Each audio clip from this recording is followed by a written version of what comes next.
Welcome back to Proper Academy, and in today's video I'm going to show you how to change your Instagram name before the 14 days instantly.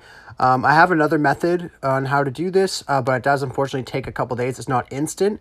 You do have to contact Instagram and then they have to approve you and stuff like that, but a lot of people are having the issue that they got pranked and they need it to change right away just to make sure that the people can't see that the new name that they got.